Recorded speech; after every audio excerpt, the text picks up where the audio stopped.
સુરેન્દ્રનગરના કોન ગામમાં હવે ખેડૂતોના મુદ્દે રાજનીતિ થઈ રહી છે।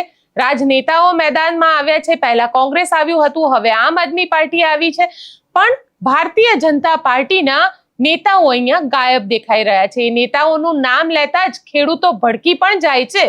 આજે મારા સહયોગી રિદ્ધિ જે છે તે ત્યાં પહોંચ્યા હતા અને રિદ્ધિએ ઘણા બધા ખેડૂતો સાથે પણ ચર્ચા કરી। આ ખેડૂતો કેમ ભારતીય જનતા પાર્ટીના નેતાનું નામ આવતાની સાથે ભડકી ગયા તેની પણ ચર્ચા કરીશું અને સાથે ચર્ચા એ પણ કરીશું કે ગોપાલ ઇટાલિયા હવે કોણ ગામના ખેડૂતોને લઈને મેદાનમાં આવ્યા છે। ગોપાલ ઇટાલિયાએ અહીંયાથી સરકારને શું કહ્યું છે તેની વાત આ વિડીયોમાં। નમસ્કાર, હું છું ગોપી ગાંગર અને આપ જોઈ રહ્યા છો નિર્ભય ન્યૂઝ।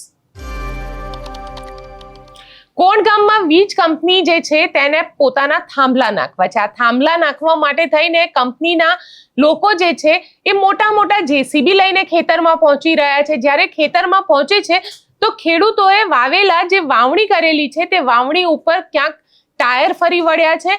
તો જે જગ્યાએ ખેડૂતોની વાવણી કરેલી હતી તેવા ખેતરમાં ખાડા ખોદી દેવામાં આવ્યા છે। ખેડૂતોનો પાક લગભગ અડધો પાક આમાં જતો રહ્યો છે, નિષ્ફળ થઈ ગયો છે। જે નાના નાના છોડ હતા તે પણ ક્યાંક કરમાઈ ગયા છે, કારણ કે ત્યાં આગળ કંપની જે છે એ કંપનીના જેસીબી આવે છે, પોલીસ આવે છે, ખેડૂતો ત્યાં આગળ પહોંચે છે તો ખેડૂતોને ત્યાં આગળ અંદર પોતાના જ ખેતરમાં જવા નથી દેવામાં આવતા। ખેડૂતો છેલ્લા લાંબા સમયથી જબરદસ્ત રીતે વિરોધ કરી રહ્યા છે, પરંતુ આ વિરોધની માનો કે સરકારને કોઈ પરવા જ નથી। સરકાર જે છે એ આ વિરોધને જરાય ગંભીરતાથી નથી લઈ રહી અને પરિણામ એ આવી રહ્યું છે કે અત્યારે ખેડૂતો આંદોલન કરી રહ્યા છે। પહેલા ખેડૂતોએ હાઈવે જામ કર્યો હતો, હવે ખેડૂતોને પોતાના ખેતરમાં નથી જવા દેવામાં આવતા, એટલે ખેડૂતો અને જે પોલીસ અધિકારીઓ છે તેમના વચ્ચે બબાલ થઈ રહી છે।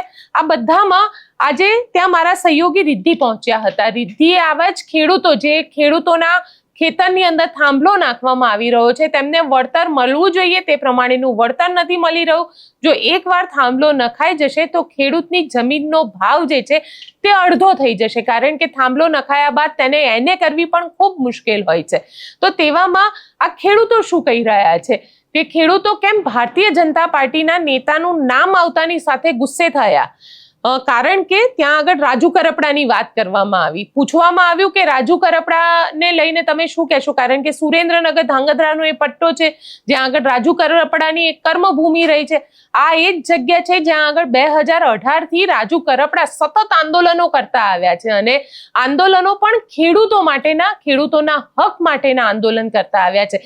એ પછી પાકનો ભાવ મળવાને લઈને હોય કે પછી કડદા કાંડને લઈને હોય, જ્યારે હળવદની અંદર કર્યું, જેલમાં ગયા, પણ આજે જ્યારે ખરેખર ભારતીય જનતા પાર્ટીમાં ગયા બાદ આ નેતાઓને પૂછવામાં આવે છે તો તેમના મોઢા સીવાઈ જાય છે। આ નેતાઓ કશું જ બોલતા નથી અને રાજુ કરપડા હોય, પ્રકાશ વરમોરા હોય, કારણ કે વિસ્તાર એમનો છે, સવાલ અમે તેમને જ પૂછીશું, કારણ કે સત્તા પક્ષ સાથે તેઓ બેઠેલા છે અને જ્યારે તેમને પૂછીએ છીએ કે ભાઈ તમે આ વિષય ઉપર કંઈક બોલો તો એ લોકોનું એવું કહેવું છે કે ભાઈ અમારે પાર્ટીને પૂછવું પડે, એટલે પાર્ટીને પૂછ્યા વગર આ નેતાઓ એક શબ્દ નથી બોલી શકતા। જે રાજુ કરપડા બલબોલા નેતા હતા, ખેડૂતોના હક માટેની વાતો કરતા હતા, એ રાજુ કરપડા અત્યારે કશું જ નથી બોલી રહ્યા હોય, સત્તા પક્ષની સાથે બેઠેલા છે અને સત્તા પક્ષની સાથે જ્યારે બેઠા હોય ત્યારે તેઓ બોલી પણ ન શકે।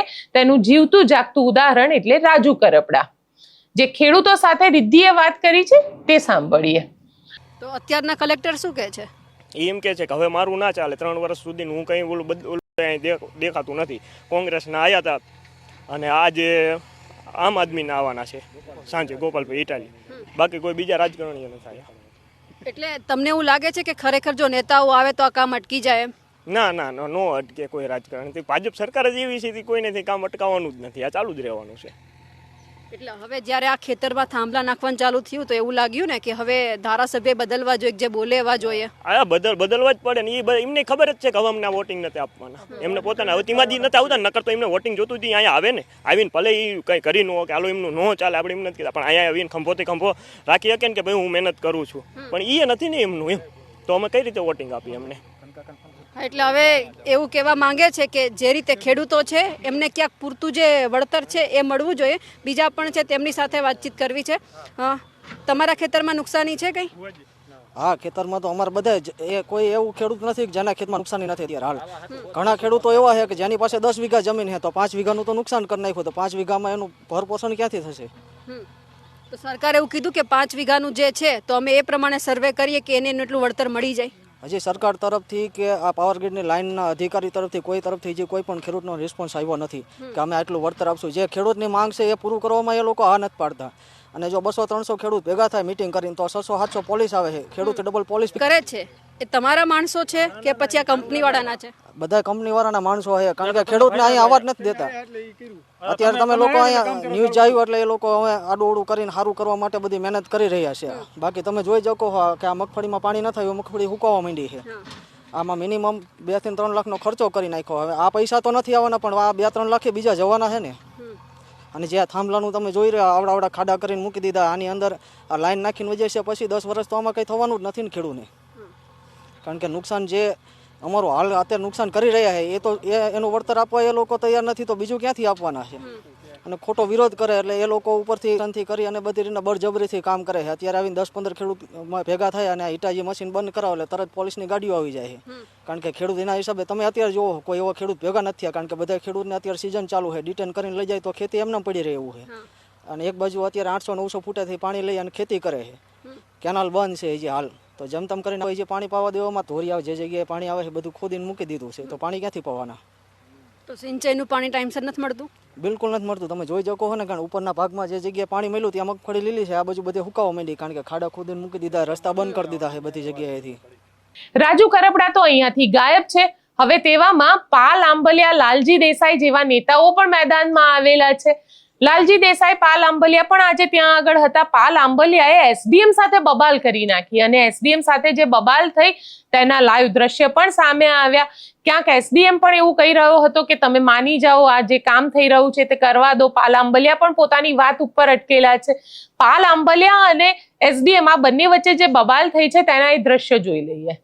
હું એસડીએમની હાજરીમાં માત્ર જેતપર ગામ નહીં, માત્ર મોરબી જિલ્લો નહીં, આખા ગુજરાતમાંથી જેટલા થાંભલા આવે અમે ગુજરાતનો એક ખેડૂતો 1 રૂપિયો ના લઈએ, મફત. દેશનો વિકાસ જ કરવો છે ને, મફત આપીએ. એક થાંભલાનો 1 રૂપિયો નથી જતો. તમે શું કહે વળતરના 7.5%, 25% બધું ભૂલી જાય. 1 રૂપિયો નથી જતો, મફત. બાપના બોલથી મફત આપીએ અને અમે ખેડૂત છીએ, આપીએ બાપના બોલથી આપીએ. અમારી શરત એ છે કે આને ગયો આખા ભારતમાં જ્યાં વીજળી આપે ને ત્યાં મફત આપે.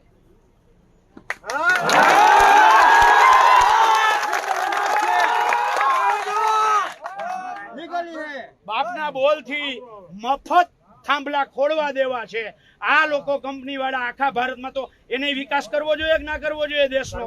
માત્ર ભાઈ 1 મિનિટ, ખોટો દેખાડો નહીં. માત્ર ખેડૂતોએ દેશના વિકાસમાં ભોગ દેવો અને દલ્લા શેઠો કમાણી કરે, એની તિજોરીઓ ભરે. એ મફત વીજળી નહીં, એ લોકો મફત વીજળી આપવા તૈયાર હોય તો આખા ગુજરાતના ખેડૂતો અમે મફત થાંભલા નાખવા દેવા તૈયાર છીએ.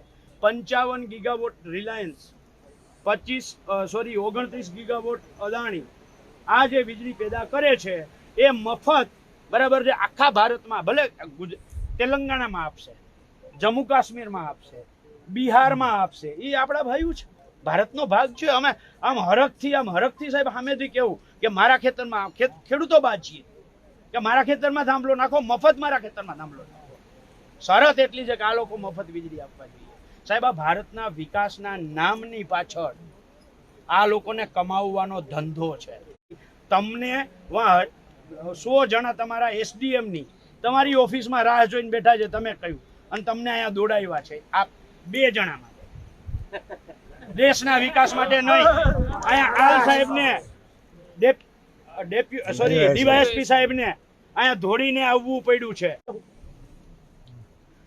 આ અધિકારીઓએ જે પરિપત્ર કર્યો છે એ પરિપત્ર કાયદાથી ઉપરવટ ના હોય એવું તમે પોતે સ્વીકાર્યું છે સાહેબ. કાયદાથી ઉપરવટ પરિપત્ર ના હોય, કાયદાની મૂળ વિભાવનાને તોડી મરોડીને પરિપત્ર ક્યારેય ના બની શકે, એટલે એમાં અમે સહમત નથી સાહેબ.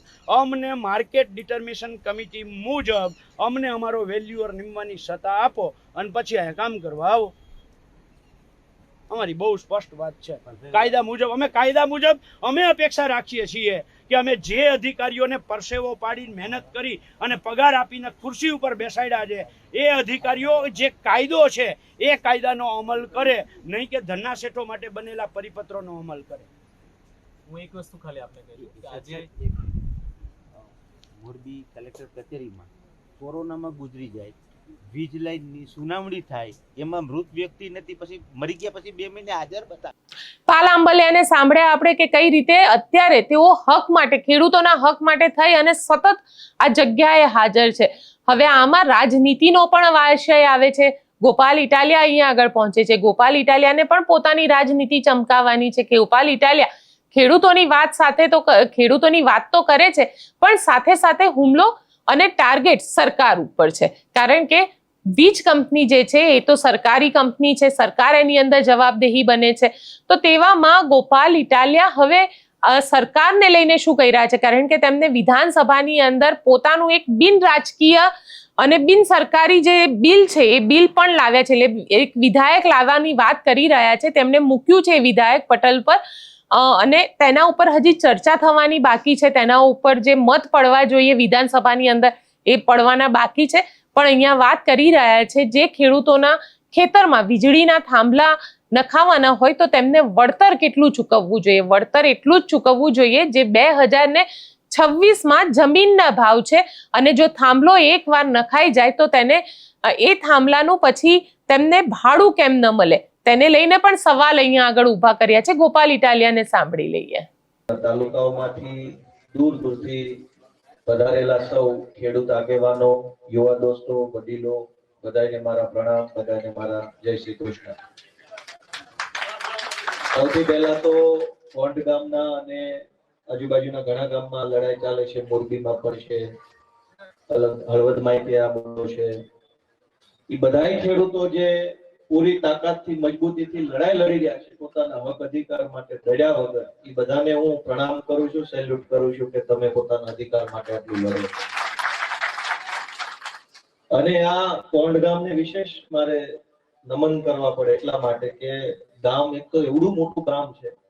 મને આ મેહુલસિંહની ગાડીમાં ઓલા ભાઈ કોકની એને મને કીધું કે 2 કિલોમીટર લાંબુ ગામ છે અને આ ગામમાંથી બીજા 4 ગામ અલગ પડ્યા. એટલે ખૂબ આટલું મોટું ગામ છે, પણ ગામ આખું એકજૂટ છે. ગામમાં આટલો બધો હંપ છે કે જયારે ગામનો વિષય આવ્યો અને અવડું આખું ગામ ભેગું થઈ ગયું તો એ હંપ બદલે તે હું તો કહું ભગવાન આપણને બહુ શક્તિ આપે, સારી બાબત કહેવાય. અને બહુ મૂળ મુદ્દાથી આપણે વાત કરીએ કે આ થાંભલો આવ્યો, વળતરનો પ્રશ્ન, આ તે, એ તો બધા પ્રશ્નો બીજા નંબરના છે. સૌથી મોટો પ્રશ્ન, હું હમણાં ફેબ્રુઆરી મહિનામાં બજેટ સત્રમાં ધારાસભ્ય તરીકે 1 મહિનો અંદર બેઠો. અલગ અલગ નેતાઓ મને મળ્યા, 2-2, 4-4 ટર્મથી ચૂંટાતા હોય, સાંસદ રહી ગયા હોય, મંત્રી રહી ગયા હોય, પાછા ચાલુ ચૂંટાણા હોય, અધિકારીઓ બધાને મળ્યો અને સતત મળતો રહેતો હોઉં છું. સરકારી કામથી આઈએએસ ની ચેમ્બરમાં જાઓ, સેક્રેટરીને મળું, ચીફ સેક્રેટરીને મળું, એડિશનલ સેક્રેટરીને મળું, આને મળું, તેને મળું, મળતા રહેતા હોય. વાતોમાંથી વાતો થાય.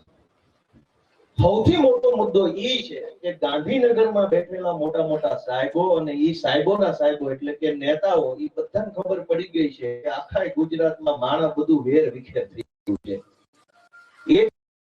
10 જણા ટેકો નહીં આવે. એ આખા ગાંધીનગરમાં બધાના મોઢે વાતોથી આ વાત આવે છે કે કોંઢ ગામમાં 34 ખેડૂતોના ખેતરમાં થાંભલો આવશે તો બાકીના કહે છે અમારે શું. એક જ્ઞાતિના ખેતરમાં થાંભલો આવશે, બીજી જ્ઞાતિ કે એ તો એ બરાબર જ થયું છે. આપણા બધા તમામ લોકોનો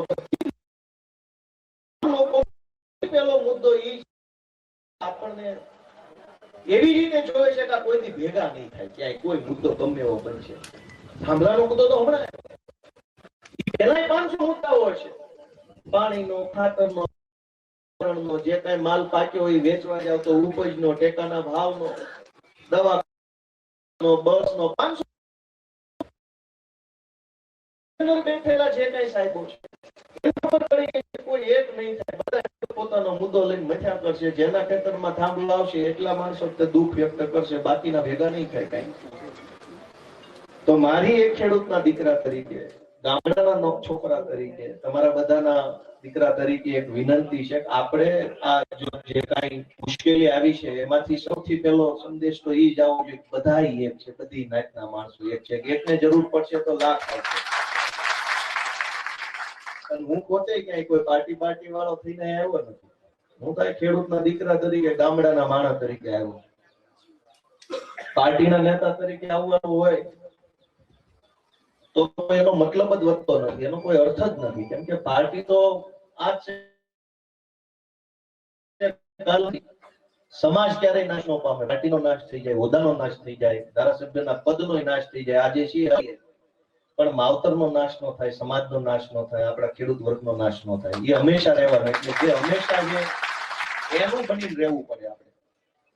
એટલે હું પહેલી મારી એક તમારા નાના દીકરા તરીકે વિનંતી છે કે બધા એક થવું બહુ જરૂરી છે. અમે તો વારંવાર કહીએ કેમ કે અમારે ત્યાં વિસાવદર ને ભેસાણ ને જુનાગઢ, તાલાળા, ધારી, માળિયા, મેંદરડા આટલા તાલુકામાં ઇકો ઝોનનો આવો જ પ્રશ્ન છે. હજારો ખેડૂતોની જમીન સરકારે ઇકો ઝોનમાં નાખી દીધી. હવે એમાં તમારે હળ આપવો હોય તો વન વિભાગની પરમિશન, લાઇટનું કનેક્શન લેવું હોય તો વન વિભાગ, બોર કરાવવો હોય તો વન વિભાગ, ખેતર તમારું બાકી બધી પરમિશન વન વિભાગ. આજુબાજુના 10-15 તાલુકામાં આ પ્રશ્ન છે. અમે હજુ લડીએ છીએ. હું ધારાસભ્ય નતો ત્યારે લડતા હતા, હજુ લડીએ છીએ.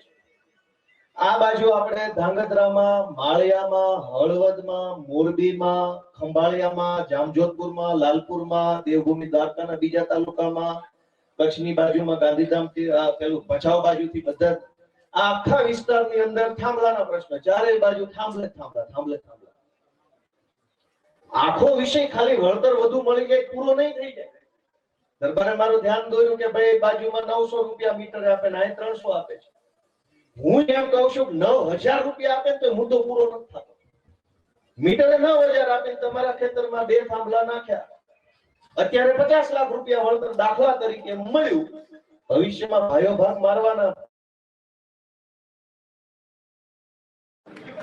એનો જવાબદાર કોણ? 2 ભાઈઓના ભાગ પડે. વળતર 300 લેખે મળે કે 900 લેખે મળે કે 9000 લેખે મળે એ તો પછીની વાત છે. ખેતર આપણી પેઢીઓનું વેલ્યુ આવે છે. આપણા બાપ દાદાએ પરસેવો પાડ્યો, વધવા દીધું તો અને આગે છે એટલે તો લડવાનું. પણ સરકારનો ઈરાદો ખરાબ છે. કેમ કે પ્રશ્ન ઉપસ્થિત થાય તો એની ચર્ચા, વિચારણા, નીતિ, નિયમ, કાયદો બધું વિધાનસભામાં કરવું જોઈએ. પેલા સોલાર પ્લેટ નહોતી એટલે સોલાર પ્લેટથી લાઈટ આવતી ને થાંભલા આવતા ને ઉપાધિ નહોતી. હવે સોલાર ફાર્મ થયા, લાઈટ પેદા થઈ, ઇલેક્ટ્રિસિટી જતી, એ થાંભલેથી લઈ જઈને બીજે લઈ જાય છે. તો આ પ્રશ્ન નવો ઉભો છે. તો નવા પ્રશ્નનો જવાબ કોણ પૂછશે? સરકાર બોલશે કે સમાજ બોલશે? સરકાર બોલવો જોઈએ કે કેટલું આ રીતના વિધાનસભા સત્રમાં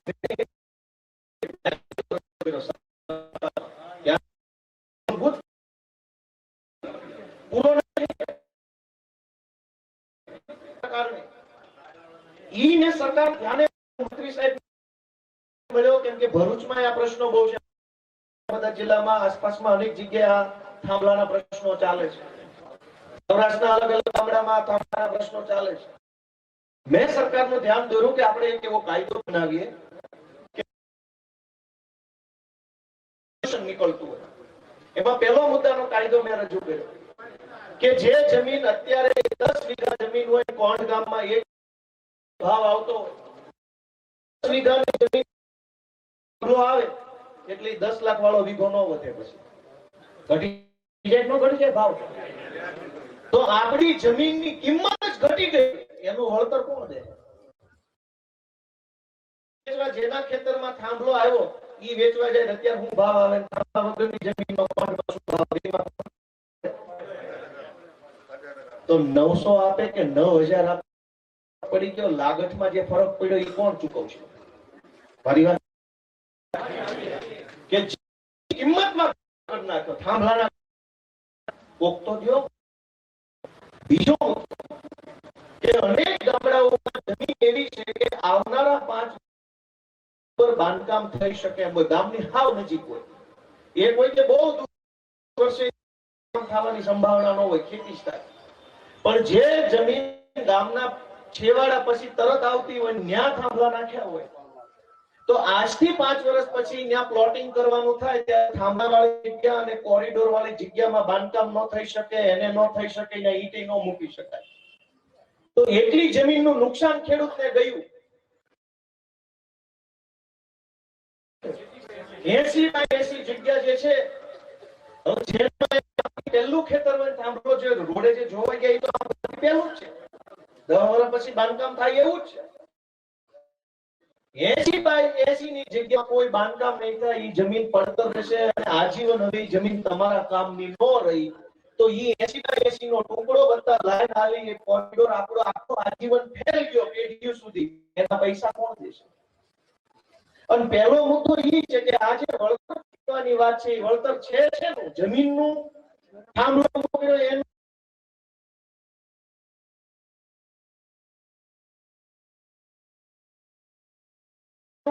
ઝાડ કોઈને પૂછો ભાઈ 900 મળ્યું પણ છે નું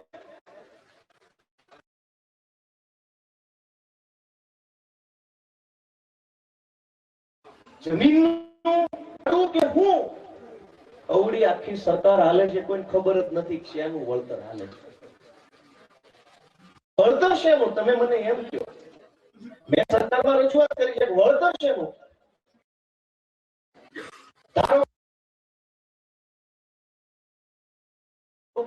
દર મહિને આપે છે, તો થાંભલો દર મહિને કેમ?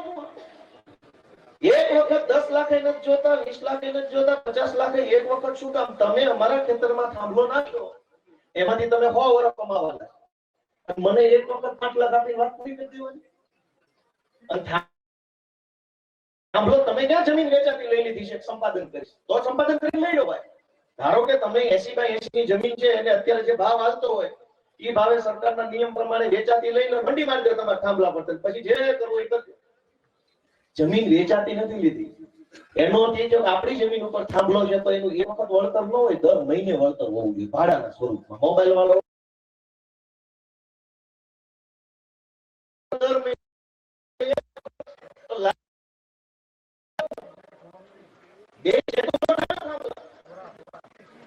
સરકારના જ ગણાય. આમ તો મોબાઈલ કંપનીનું લાયસન્સ સરકારે આપ્યું, ઇલેક્ટ્રિસિટી કંપનીનું લાયસન્સ સરકારે આપ્યું.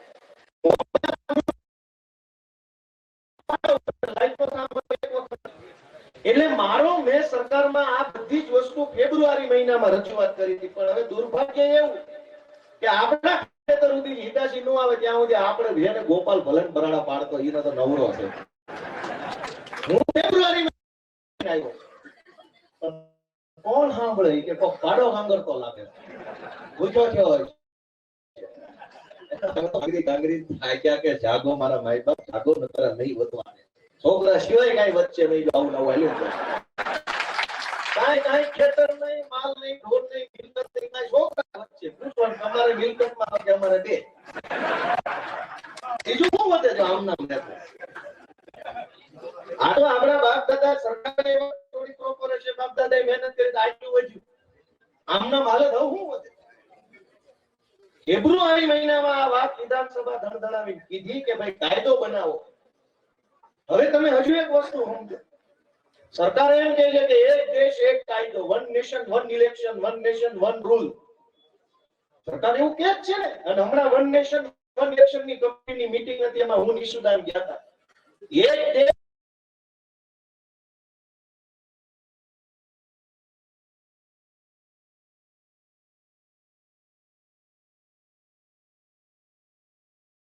દેશ એક ચૂંટણી, હું તો ઈ મતનો માણસ છું. 9,000 આપે તો હમણાં આ વાત ખોટી પડે. જમીનની કિંમત ઘટે એનું શું? જમીનમાં બાંધકામ નહીં થાય એનું શું? જમીનમાં લાંબુ ઝાડ ન વાવી શકો, કાયદો છે કે જમીનથી કેટલા મીટર ઊંચે સુધીનો આ માલિકનું છે. પર કોઈ આ માડું છાપરું બાંધીએ કે તમારા આજુબાજુ હોય તો તમારી અગાસી ઉપર આમ છાપ,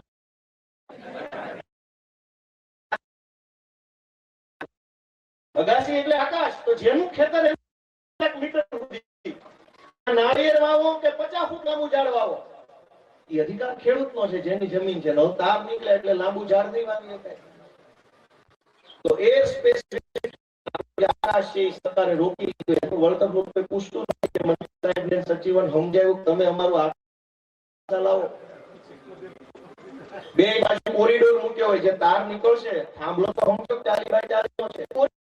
બાજુ એવું કે 100 મીટરનો ગાળો 100 મીટરની એની માલિકી કરશે. તમને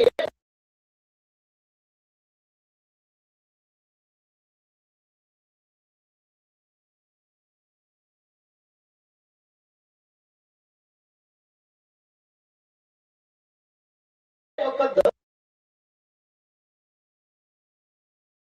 80 નો થાંભલો એટલે 80 ના તો ઉપર હેઠે તાર હશે. 10-10 મીટર બીજી મેન્ટેનન્સ માટે જગ્યા રાખીને નાખવા એટલે એક વખત નાખી લેવાની, મોટર મૂકવી હોય તો મંજૂરી લેવાની, ફલાણા ઢેકણા પ્રકારનો પાક પકવવો મૂકવો હોય તો એ મંજૂરી, બધું વાહેથી આવશે. અત્યારથી થોડું કહી દેવાનું. હા તો વ્યવહાર જેવું છે. જોવા જાય તો બધું ન કહેવાય, પગાર કહી દેવાનો, સારી યુનિવર્સિટી નામ દેવાનું, પછી વાહેથી ખબર પડે. અત્યારે તમે વાત સમજજો મારા વડીલો, કદાચ આટલું આંદોલન આવ્યું છે, તારી થાંભલો આવશે, મારે મારા ખેતરમાં આવો નહીં, આવા પ્રકારનો બોર કરાવવો છે, આટલા પ્રકારનો આમ કરાવો, તરત કહે છે કે ભાઈ જીબીની મંજૂરી લઈ આવો વીજળી વિભાગની. અને ક્યાંય 50 કિલોમીટર માં એની ઓફિસ નહીં હોય, એ પાછળથી આવશે બધું, છેલ્લે રોન છેલ્લે કાઢવાની હોય. અત્યારે બાદ પડે છે. ધ્યાનથી સાંભળજો, હું જરાય ખોટું નથી કહેતો. અમે તો ફેબ્રુઆરીમાં જે આજ જે કહું છું એ ગમે યાદ કરશો. છોકરો કહેતો તો હાચવારો, ઘરનો હતો એટલે હાચું કહી ગયો. એ દરેક વસ્તુમાં આપણને એમ કે પરમિશન લઈ આવો, પરમિશન લઈ આવો. શેની અને કોની પાસેથી? ઓલો પરમિશન નહીં દે. એટલે જે કઈ નાનું મોટું વળતર મળ્યા પછી હવે આપણે જમીન ભૂલી જવા બરાબર થવાનું છે. વાવો એટલા દી તમારી, બાકી સહેજે નવું કરવું હશે તરત મંજૂરી માંગશે. તમે એમ કહો મારે તાર ફેન્સિંગ કરવી, તો કે મંજૂરી નહીં, આપણને રખે જીવવા દે.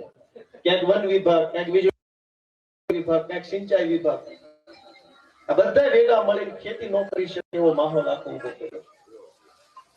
અને બીજો મુદ્દો એ છે, આટલા પૈસા એક જિલ્લામાં, આટલા પૈસા એક જિલ્લામાં, આટલા પૈસા, એવું કેમ? સરકારનો નિયમ હોય તો બધે સરખો જ લાગુ પડે. હવે હેલ્મેટ ન પહેર્યું હોય તો રાજકોટમાં 20 રૂપિયા, સુરતમાં 800 રૂપિયા, અમદાવાદમાં 30 રૂપિયા, એમ છે? કેવી રીતનું છે કે બધે એક સરખું છે?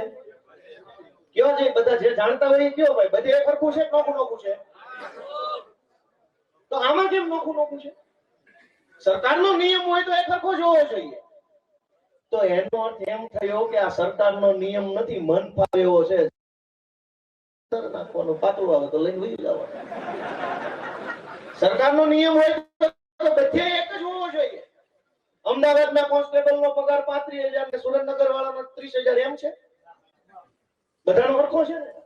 સરકારનું જે હોય એ ગુજરાતના કોઈ પણ ખૂણે એક સરખું જ હોય. કોણના તલાટીનો પગાર 1200 રૂપિયા અને ભાવનગર વાળાનો 32,000 હોય? સરકારનો પગાર હોય કે સરકારનો ચાર્જ હોય કે સરકારની ફી હોય કે સરકારનો ભાવ હોય, બધું એક સરખું જ હોય. અહીંયા હું મોરબી હું કે હળવદ કે ધાંગધ્રા હું, છતાંય નોખું કેમ? એનો અર્થ એ જો કે મન ફાવે એમ હાલે છે. આમાં નીતિ નિયમ કાંઈ નથી. જ્યાં જેવું આવ્યું એવું કરી નીકળી જવાની વાત છે.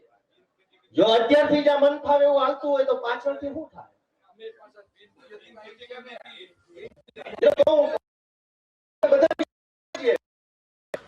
માત્ર વળતર મળી જવાથી પૂરું નહીં થાય, હજુ તો બહુ લાંબી ફિલ્મ છે.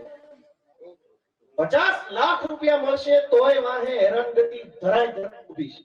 હું ઈ કહેવા માંગુ છું. એટલે વળતર તો લેવાનું જ પૂરેપૂરું, પણ બીજા 10 પ્રશ્નો જે પાછળ ઊભા છે એનો જવાબ કોની પાસે લેવા જવાનો ઈ પણ આપણે સમજવાનું છે.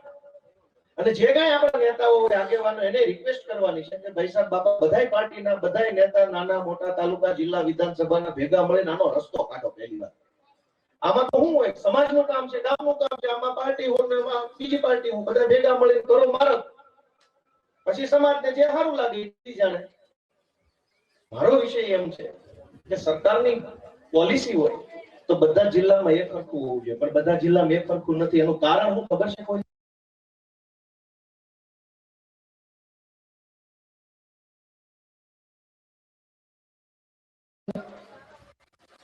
સૌથી નક્કી થઈ હોય ત્યારે એ લાઈન એનો એક પોઈન્ટ નક્કી થયો હોય કે ભાઈ મેઘરાજસિંહ નું ખેતર છે તો એ તો 10 વીઘાનું છે, પણ 10 વીઘામાં કઈ જગ્યાએ થાંભલો?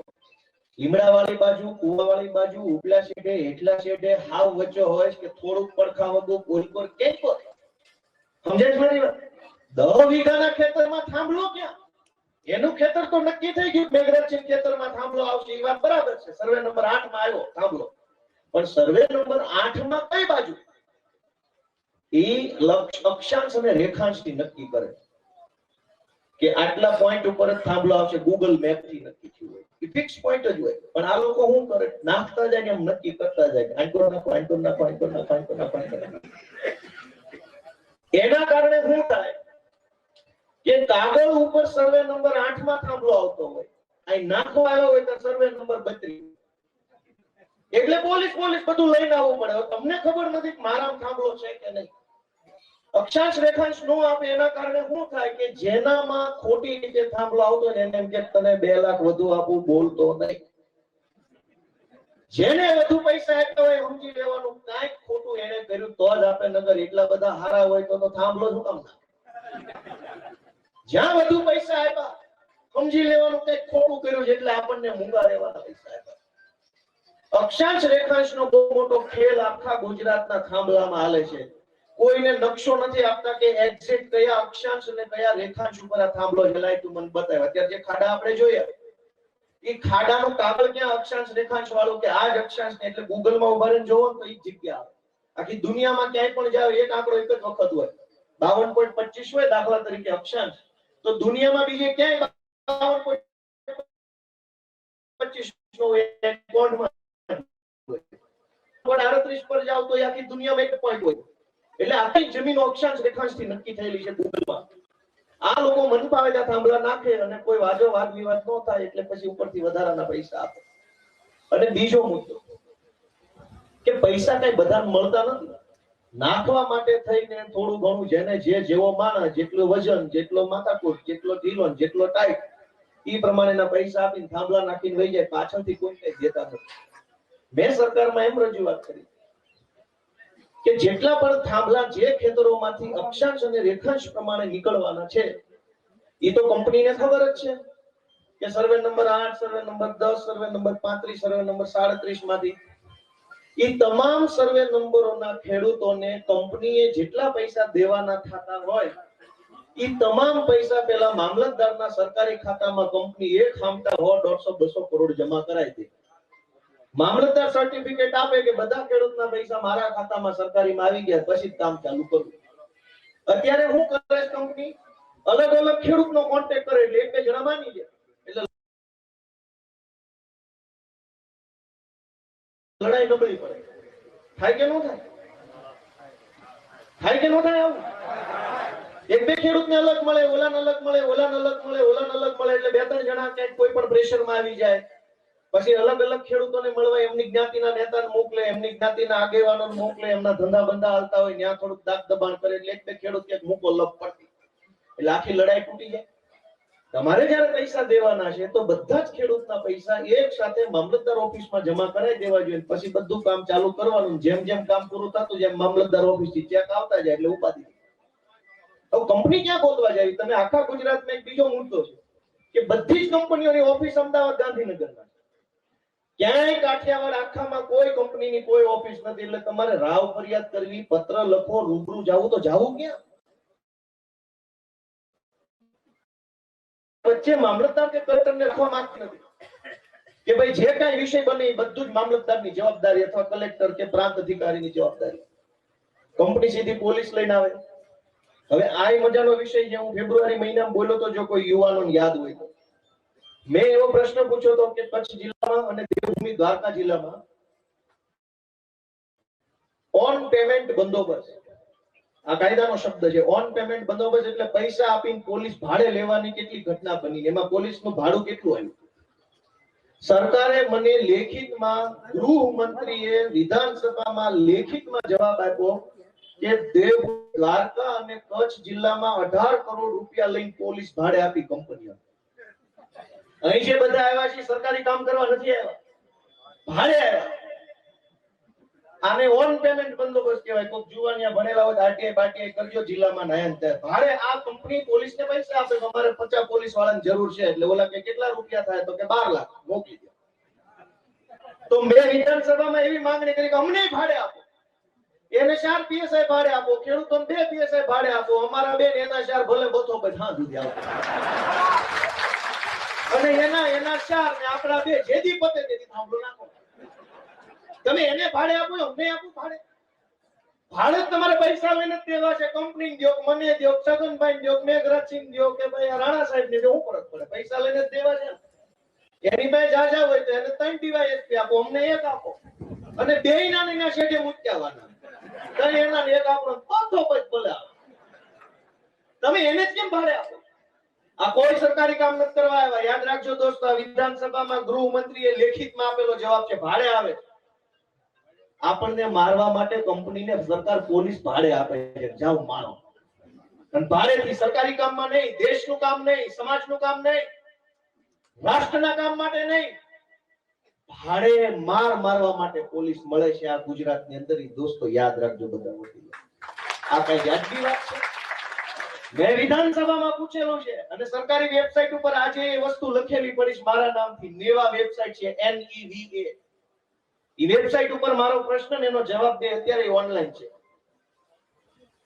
પોલીસ તો સમાજની સેવા કરવા માટે હોય, સમાજનું ભલું. અને ભાઈએ કીધું કે ભાઈ આ તો આપણા છોકરા છે કોન્સ્ટેબલ બધા. મુદ્દો કોન્સ્ટેબલ, હેડ કોન્સ્ટેબલ, ASI નો છે જ નહીં.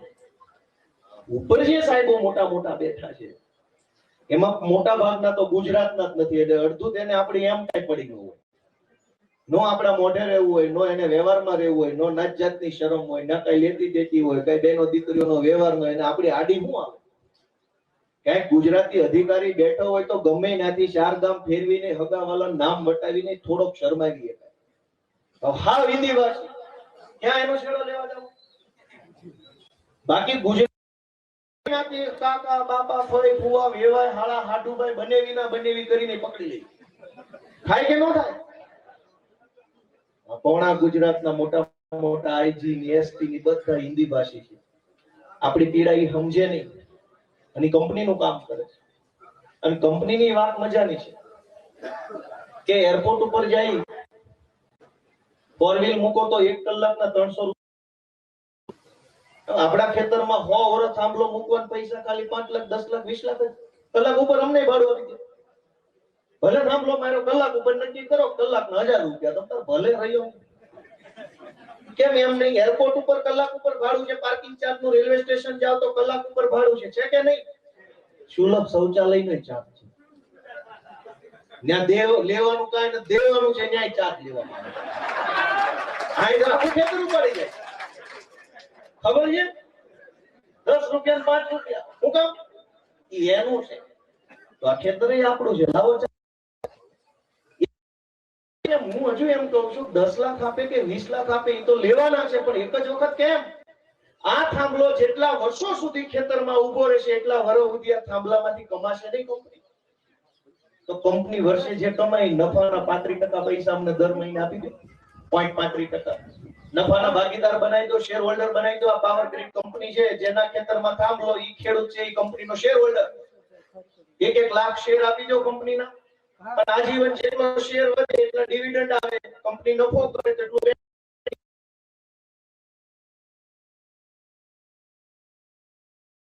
જમીન ગીરવે મૂકવી હોય, લોન લેવી હોય તો લોન માં ઓલો એનઓસી માંગશે ભવિષ્યમાં. આમાં થાંભલો છે, થાંભલા વાળાને સહી લઈ આવો. પેલા 50 પ્રશ્નો આવવાના છે. એમ હેલું નહીં થાય અને તે દિવસે સરકારનો કોઈ માણસ સાંભળશે નહીં. એટલે મેં વિધાનસભામાં ફેબ્રુઆરી મહિનામાં એક બિલ મૂક્યું છે.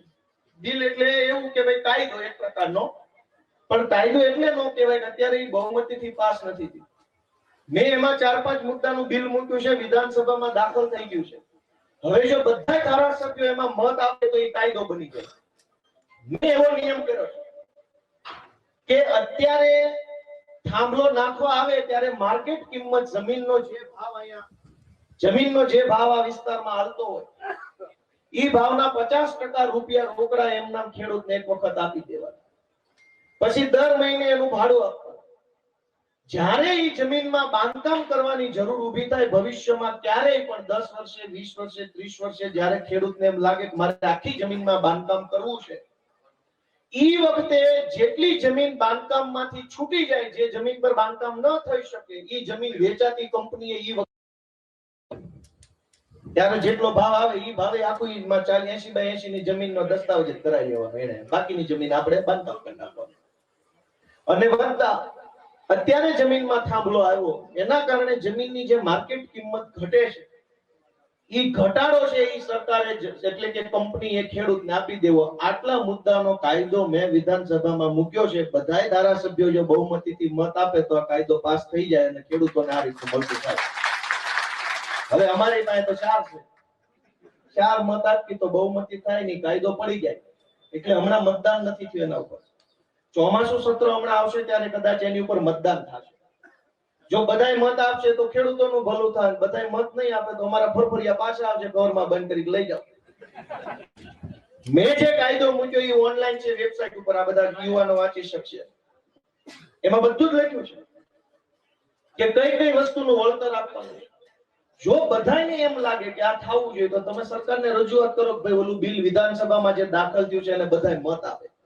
અને એના કરતા આગળ કે મેં બિલ રજૂ કર્યું છે, મેં કાયદો રજૂ કર્યો છે, ઈ પાસ કરવો ન હોય તો સરકારને અમારી રિક્વેસ્ટ છે તમે આવું નવું લઈ આવો, હું મારું પાછું ખાઈ લઈશ ને તમારામાં મેં મત આપી દેવું. વાત આની હું તમારા મત આપી દઈશ. તમે આવું નવું બિલ વિધાનસભામાં દાખલ કરો, ધારાસભ્યને મત આપવાનો અધિકાર મળેલો છે, હું મારું બિલ ખેઈ લઈશ.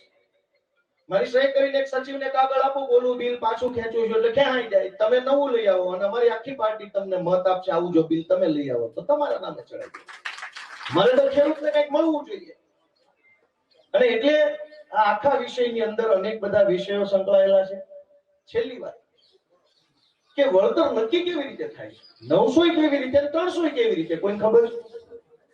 900 કેવી રીતે, કયા કેલ્ક્યુલેટરથી નક્કી થાય? આખા ગુજરાતમાં 12 માસ કલેક્ટરો સરકારની જમીન વેચતા હોય છે લીગલી.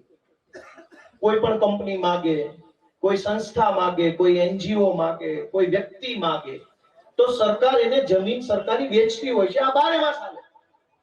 દરેક જિલ્લામાં નાની મોટી જમીનની લેવાલી હોય એટલે સરકાર વેચે.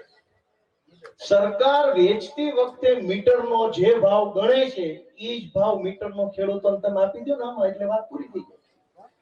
તમે અમને અત્યારે એમ કહો છો 300 રૂપિયા મીટરનો ભાવ છે, 300 રૂપિયા મીટર મારે જેટલી હોય એટલી ખોતર લઈ લાવો. થાય આવું કોઈ દિવસ? તો સરકાર જ્યારે વેચવા જાય છે ત્યારે 1000, 2000, 3000 નો મીટર વેચે છે. તો સરકાર સુરેન્દ્રનગરના કલેક્ટરે છેલ્લા 1 વર્ષમાં જે કઈ જમીનો વેચી એમાં સૌથી ઊંચો ભાવ જે જમીનમાં મીટરનો આવ્યો હોય એ ભાવ આખા સુરેન્દ્રનગરની જમીનનો ન ગણી શકાય. વિસ્તાર વાઇઝ 500,000 નો ફરક રહે. એવી રીતે કેલ્ક્યુલેશન કરવાના બદલે ઉધડું કેલ્ક્યુલેશન, ઉધડી ગણતરી, જેવો માણા એવું ગણે. ભારે માણા આવે તો ભારે ગણી, હળવો માણા આવે તો નીકળ આલામાં હેડ કોન્સ્ટેબલ આવશે. અને દુઃખની સૌથી મોટી બાબત એ છે કે પોલીસ ભાડે આવે છે, કલેક્ટર ભાડે મળે છે કંપનીને. સૌથી મોટો દુઃખનો વિષય એ છે ને કે આ બધું જનતા માટે, જનતા થકી છે. જનતા જ નથી તો હું કલેક્ટર ને, હું આઈપીએસ ને, હું નેતા. જનતા છે તો જ બધું છે. જનતા માટે પોલીસ છે, જનતા માટે કલેક્ટર છે, જનતા માટે સરકાર છે. જનતા છે. મત આપનારા જ નહીં હોય તો સરકાર ક્યાંથી હશે? મત આપનારા છે એટલે સરકાર છે, સરકાર છે તો પોલીસ છે, એટલે કલેક્ટર છે. તો બધાએ ભેગા મળીને જનતા માટે કામ કરવાનું છે. પણ દુઃખની વાત એ છે કે કલેક્ટર, આઈપીએસ, એસપી આ તે બધા ભેગા મળીને કંપની માટે કામ તો જાગવું નહીં પડે. જ્યાં હોય ને પકડી જાય, ડબ્બા આવે, માણસો આવે, એરેસ્ટ કરે, ડબ્બામાં બેહાડે. ઓલા પણ મોરબીમાં તો 10 વર્ષના છોકરાને બેહાડી દીધા. 10 વર્ષનો છોકરો તો હું કરી લેવાનો છે સરકારમાં, શું તકલીફ પડી જવાની 10 વર્ષના છોકરાથી? અને છોકરાને ધન્યવાદ આપવો પડે કે નાની ઉંમરે જાગૃત કેટલો છે કે લડાઈ લડવા નીકળ્યો છે એના અધિકાર બચાવવા. 10 વર્ષના છોકરાને જેટલી ખબર પડે એટલી સરકારમાં કોઈ નહીં પડતી. પોતાના હક અને અધિકાર શું કહેવાય? એટલે હું તો વિધાનસભામાં પાછો જઈશ તો રજૂઆત કરીશ, અને જે કાંઈ રજૂઆત કરીશ ટીવી મીડિયાના માધ્યમથી પાછો કહીશ છે. મારી બાબતે કાયદો બનવો જોઈએ. ખાલી અત્યારે એક વખત પૈસા આપી દો એનાથી પતે એમ નથી. મોબાઈલ નો ટાવર વાળો દર મહિને પૈસા આપતો હોય તો લાઈટ ના થાંભલા વાળો દર મહિને જ આપવો જોઈએ. બસ વાત એટલી જ છે, એમાં બીજો કઈ વિષય જ નથી. મોટો વિષય છે કે હજુ તો કચ્છમાં ખૂબ બધી સોલાર પ્લેટો અલગ અલગ કંપનીની લાગશે. એ બધી જ લાઈન તમારા આ પંથકના લગભગ ગામડામાં ગમેના થાંભલો થઈ જવાનો છે. કોઈ ખેતર ખેડવા લાયક નહીં બચે. હજુ તો કેટલું નાના સોલાર પ્લાન્ટો લાગી રહ્યા કચ્છમાં, ખાવડામાં, ભચાઉમાં, પેલી બાજુ બધું જે ખાલી જગ્યા પડી છે બધી પાકિસ્તાન બોર્ડર પાસે બધે લાગે. એ બધી લાઈટ અહીંથી જ આવવાની છે. અમદાવાદ જશે અને ભાવનગર જશે, નામ જશે, તેમ જશે. કંપની કરોડો રૂપિયા કમાશે અને આપણને થોડાકમાં સમજાઈ દેશે. તો બધી પાર્ટીના, બધી જ્ઞાતિના, બધી ઉંમરના બધા લોકો જો જાગૃત બને તો જ બધાને કંઈક ન્યાય મળે એવું છે. એવી મારી આખાય કોંડ ગામના ગામજનો વિનંતી છે. થોડુંક બધા જાગૃત બને. હું મારી રીતે રજૂઆત થોડાક દિવસમાં વિધાનસભા ગાંધીનગર જઈશ તો ન્યાય હું પાછી રજૂઆત રૂબરૂ મળીને કરીશ. મુખ્યમંત્રી સાહેબને, ઉર્જા મંત્રી સાહેબને, કૃષિ મંત્રી સાહેબને બધાને એવું કહીશ કે આનો રસ્તો કાઢો. આમાં કઈ વાવે એવું વધવાનું જ નથી. પથ્થર તોડી નાખ્યા છે. અને આ કઈ હજુ એક વિષય રહી ગયો કે થાંભલા એને નાખ્યા છે. આજે માનો 20 લાખ વળતર આપી દે પણ દર વર્ષે મેન્ટેનન્સ કરવાની આવે. સીધા હેલિકોપ્ટર માંથી થાંભલે ઉતરવાના નથી. હજુ તો આ જીવનની પોળો ઊભી થઈ છે. એટલે કઈ વળતર જાજુ મળી જાય મુદ્દો પૂરો નહીં થાય. હેરાનગતિ 12 માસ ઊભી છે. દર વર્ષે એના થાંભલાના બોલ કેટલા ઢીલા પડ્યા, કાંટ ક્યાં લાગ્યો છે, તાર ઢીલો છે કે નહીં, જમ્પર બરાબર છે કે નહીં, બોલું છે. દર વર્ષે ચેકિંગ તો એનું હોય જ. અને દર વર્ષે ચેકિંગ માં આવશે. થાંભલો ઠેક તમારા ખેતરની ઓલી બાજુ આખામાંથી મશીન લઈને રિપેર કરવા જાય ને તેથી કે ભાઈ નહીં અમે તમને વળતર ચૂકવું છે, મશીન આવશે દર વર્ષે. અને ગમે ત્યારે આવે, ચોમાસામાં આવે, સાલું કપા ઉભો હોય, માંડવી ઉભો હોય, એને હું લેવા દેવા છે? તમને 10 લાખ દીધા, 20 લાખ દીધા, હવે અહીંયા જ મશીનો આવે છે. રિપેરિંગ ના નામે, મેન્ટેનન્સ ના નામે, ચેકિંગ ના નામે. અને અનેક જગ્યાએ બીજી તકલીફ પડે છે કે આ તાર બહુ મોટી કેપેસિટી ના હોય. અનેક વખત ખેડૂતોના ખેતરનો ઉભો પાક હળગી જાય છે. કોઈનું જીરું, કોઈના તલ, કોઈની તુવેર, મગફળી હળગી જાય છે. એક તાણી કોડીનું વળતર મળતું નથી. 2 વખત પાક હળગી જાય, પૈસા લેવા ક્યાં જવાના? ઈ વિષયનો જવાબ કલેક્ટર પાસે, સચિવ પાસે, મંત્રી પાસે, સરકાર પાસે કોઈ પાસે છે જ કે હળગી જાય તો શું કરવાનું? હાલો આજે આપણે વળતરની માંગણી આ બધા આગેવાનો લઈને બેઠા છે. આજ મળી ગયું અને આવતા જ વર્ષે કોકના ખેતરનો પાક હળગી ગયો તો 2 તીખારા ત્યાં નેઠે હળગી ગયું તો ક્યાં લેવા જવાના પૈસા? વાત વિચારવા જેવી છે કે નહીં? કોઈ કીધું નહીં કઈ. અનેક પ્રશ્ન છે, એક પ્રશ્ન નથી. સરકારને એટલે કાયદો મૂક્યો કે આ બધા પ્રશ્નોનું નિરાકરણ આવે એવો કાયદો બનાવો કે પાક હળગે તો આટલી આપી, મેન્ટેનન્સ કરવા આવે ખેતરને, જો ખરાબ કરી નાખે વાવેતરને તો આટલું મેન્ટેનન્સ આપવું, જમીનની કિંમત ઘટે, લાગતમાં તો આટલું વળતું, ભાઈઓ તમે તમારી જમીન એને કરો આવી રીતે કરો. બધા વિષયો જે થાંભલાને લગતા છે એનો એક આખો કાયદો બનવો જોઈએ એવી રજૂઆત મેં કરી છે. ફરીથી હું કરીશ.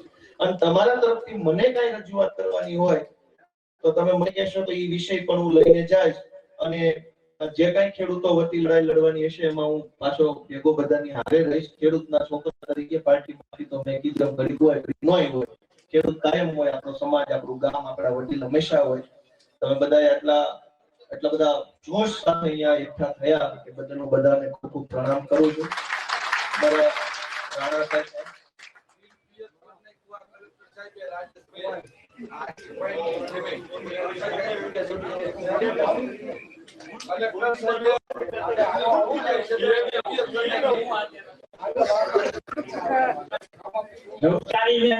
નવસારીની આ વળતર કલેક્ટરની ભૂલ હતી ને અમારી ભૂલ હતી. જાહેરમાં બહુ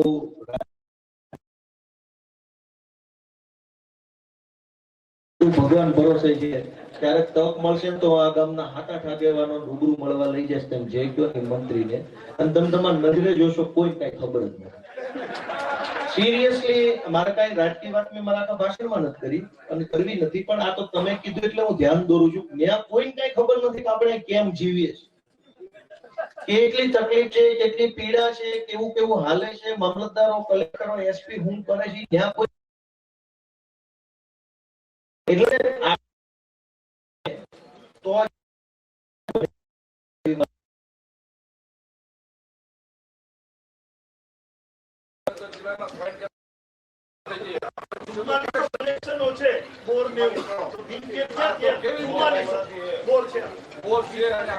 એટલે ઈ તો કલેક્ટરે ષડયંત્ર કર્યું કંપની આરે, અને કંપની આરે સેટિંગ કરીને એક જ ઓર્ડર થી બધી જમીન બિનપિયત જાહેર કરી દીધી હોય, એટલે કંપની ભવિષ્યમાં આવવાની હોય કલેક્ટરને પહેલા ખબર હોય, એટલે બિનપિયત કરી ઈ ભાઈ જલમાં વહી ગયા. આપણે એવું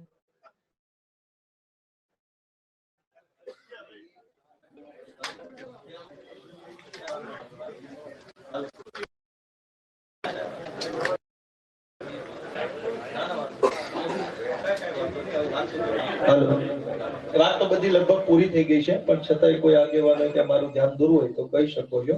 હું મારી વાત પૂરી કરી શકું છું. હું મારી વાત પૂરી કરું છું. બધાએ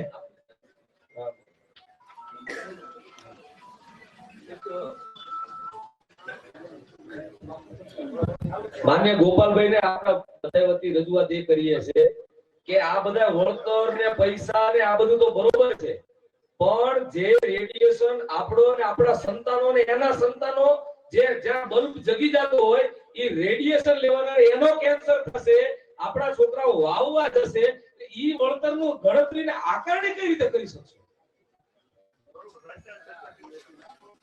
તો બધાનો ખૂબ ખૂબ આભાર માનતા હું મારી વાત પૂરી કરું છું. સૌને મારા પ્રણામ. અને આજનો આ રિપોર્ટ આપને કેવો લાગ્યો મને કોમેન્ટ બોક્સમાં ચોક્કસથી લખીને જણાવજો, અને અમારી ચેનલ નિર્ભય ન્યૂઝને લાઇક, શેર અને સબસ્ક્રાઇબ કરવાનું ભૂલશો નહીં. આભાર.